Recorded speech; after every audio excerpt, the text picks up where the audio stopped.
Welcome to Live, Play, Stay, Salida, Colorado. I'm Jessica Chariton.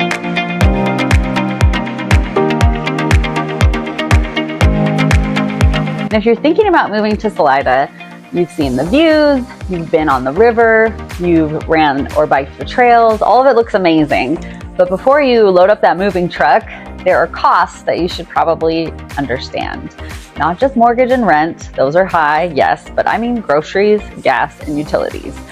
And these sneaky expenses can surprise you in our area. So stick around, we will break down what living here in Salida really costs per month in 2025, and then you can make a decision with your eyes wide open. This channel is about real estate, lifestyle, and what it's actually like to live here, move here, buy or sell or invest in Salida, Buena Vista, Poncha Springs, Nathrop, and even along the Highway 50 corridor over to Coaldale, Cotopaxi, Howard. If Salida's on your mind, this video is especially for you because we're going to talk Salida prices and match expectations to reality. So to start, here's what the numbers tell us. Salida's cost of living is about 2% higher than the national average, according to the ERI. And compared to the rest of Colorado, many expenses are a bit higher in Salida too. Housing in particular has one of the biggest costs. Here's some snapshots. Starting homes for sale are often listed in the $580,000 to $650,000 range. That's our starting home price. Although occasionally you can find things in the 400, like mid 400,000. And location and condition matter. If you're wanting a one-bedroom apartment, rent might be about $1,200 a month as of this video filming. So right away, you can see housing will take up a huge portion of your budget. Now, let's look into more specifically that housing issue. If you rent a studio or a one bedroom and have that $1,000 to $1,200 per month range, depending on where it is and how new it is, that can be really expensive for a single person.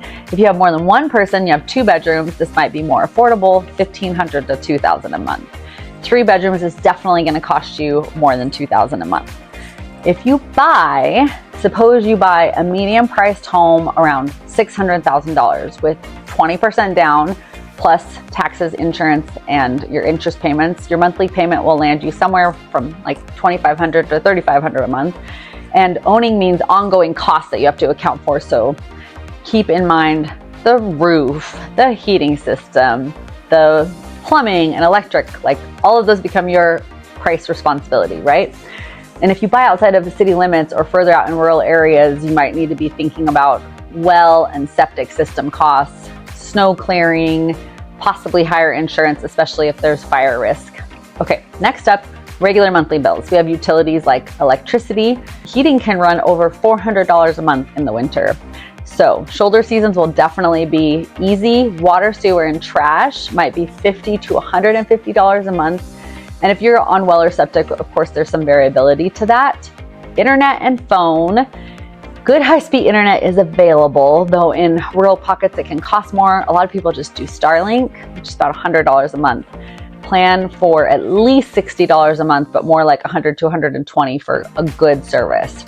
Groceries are a little bit on average, but local food does tend to cost more due to transportation costs and can be much more expensive than like the typical suburban area that you might see in Springs or Pueblo.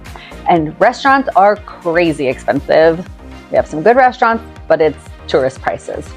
Gas is crazy expensive, and fuel costs do add up because of usually climbing in altitude, winter tires, can be expensive, and people underestimate a lot of these costs until the snow arrives. Consider that you're going to have to possibly drive to neighboring towns for services a lot of times, or even for like grocery shopping, and fuel costs add up.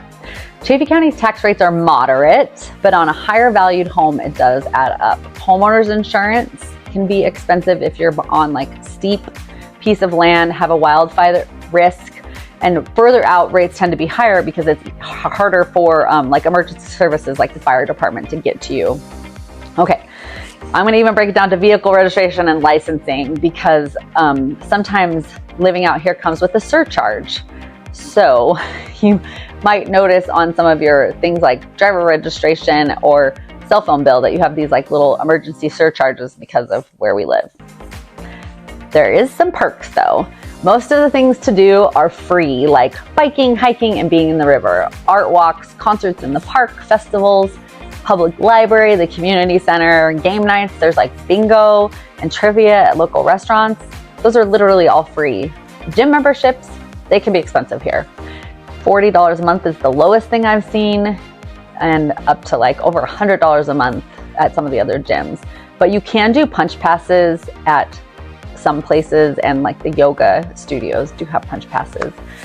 So that is a pretty good rundown of some of the expenses you might want to think of. But there's some add-ons that you maybe haven't thought of, like buying a season pass to Monarch every year. You probably, if you're moving here, want to do that because it's somewhere you're going to spend a lot of time, and these like combo passes from across the state don't work so well when you're literally at Monarch every Friday. And then you want to think about storage space for all the things that you love to do here. Our garage literally has more activities in it, stored in it, than we could ever do in a year. So that's what real life here looks like. So here's a scenario for a single person renting a 1-bedroom house in town with a pretty modest lifestyle. Rent around $1,200, utilities $200 to $300, groceries $300 to $500 a month, and car maintenance and gas $300 a month. Insurance and phone $100, and then let's say entertainment's $150 with miscellaneous supplies around $100. So the estimated total for that is $2,500 to $3,000 a month. Okay, scenario 2 is a family. They have a mortgage or house payment between $3,000 to $4,000 a month, depending on the house size and value. If it's a bigger house, you're going to need to average out your utility costs, especially heat, being at least $400 in the winter months, but sometimes up to $700. And then you're going to have groceries for a family, more like $600 to $800. And childcare can get really expensive here, $500 to $1,500 a month. Maintenance and home upkeep might be $200 to $400 a month. And I think I missed utilities in there. So, I did heat, but other utilities, like you may not have other utilities if you're on well and septic. So minimum like $5,500 a month, and up to around $8,500 a month for a bigger family. And then you always want to build on a 10 to 20% cushion into your budget for hidden costs, because unexpected things happen, like well pump breaks like ours just did last winter, or you have extra heating costs because there's a really bad cold snap, or you need new tires on the car, they wear out faster than you thought they would. So yes, living in Salida is beautiful. It's the outdoors, it's lifestyle, it's community, but it is not cheap, and housing usually takes a big chunk, but adding up all those other utility and grocery and gas costs is important, because these costs can stack up more quickly than you might expect. So if you're thinking about making the move, you want to run these numbers with your own priorities and habits in mind. What size of home are you going to be in? How far are you willing to drive for things? What utilities actually matter to you to spend a little more money on? Like, do you have to have high-speed internet or Starlink? And if you'd like, I'm happy to put a printable monthly cost worksheet together, which is something you could fill out on your own with your own estimates. Just drop a comment that says cost worksheet in the comments below, and I will see that and email it to you. And if this helped, hit like and subscribe and share what surprised you most about the cost of living in Salida. I would love to see your insights. If you're local, let us know. What do you find surprising expense-wise in the area? Until next time, see you later.